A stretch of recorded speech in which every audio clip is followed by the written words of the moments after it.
Well, we got the first little bit of bondo on, and it was taking so long to set up. Normally I wouldn't, make a video in between doing bondo and stuff, but it's like 30-something degrees outside, so it's a little cold. It's really messy. It'll all be cleaned up, but this is things for some of you new guys that maybe haven't done this. You're going to make a mess, and it's not going to look pretty the first go. So like this is where all the seams is. It actually looks pretty good, but you're gonna get some here and there, and you'll find it's a pain in the butt to remove. But after you do it 2 or 3 times, you sand it all down, get it all good, and then you'll go over with your second coat, which will look a lot smoother. And then you're gonna sand that down, not near as much sanding.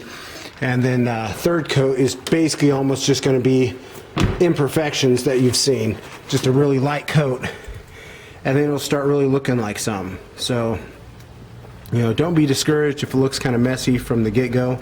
I'm not a pro body guy. Those pro body guys can make it look good, perfect, right from the get-go, but they have been doing it a long time and they're really good at it, and it is an art. But for all you guys just doing it from home, it might be your first time, don't get discouraged. Putty's your buddy. You'll eventually make it look good. You just got to start with the heavier grit sandpaper, and if you've got, you can do it by hand or you can do it with the like orbital sander. But start with the heavy grade and then go to like a 120 and then like a 220, and the heavy stuff, like the 80 grit will take down all the big bumps, because if you're trying to sand on this with some 220, you're going to be here all damn day.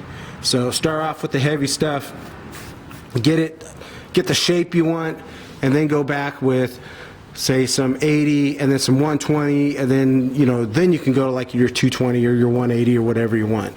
But really it's not that hard, and you can make it look really good for, it's not that much work. But it's just so cold out here that it's not setting up very fast.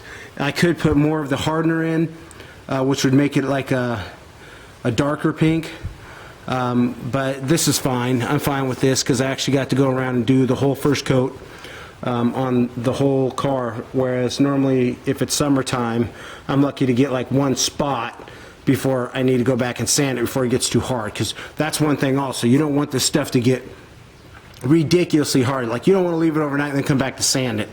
You want it to where it's set up really good, and it doesn't break off when you're with your finger, and it shouldn't be tacky.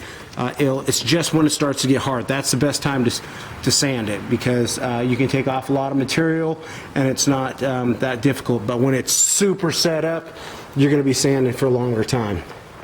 Here's the door. There was a pretty good sized ding in there.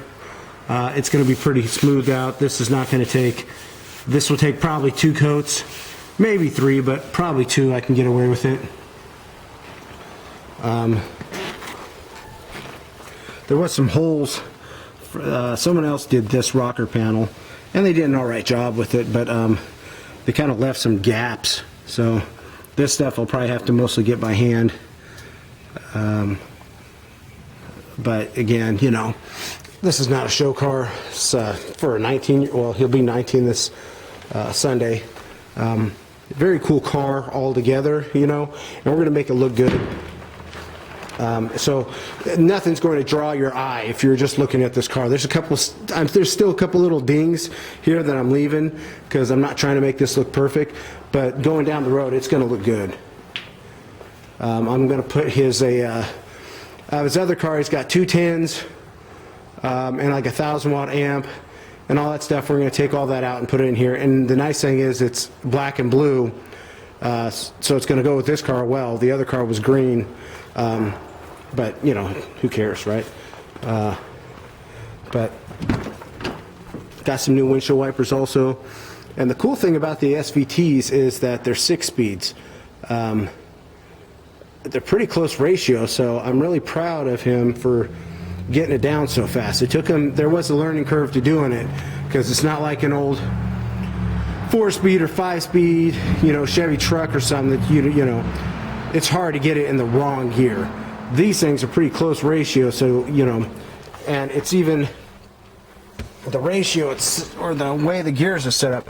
Normally, right is, you know, somewhere over to the right and back, but this one, it's over and up to the left. Then you got your 1, 2, 3, 4, 5, 6.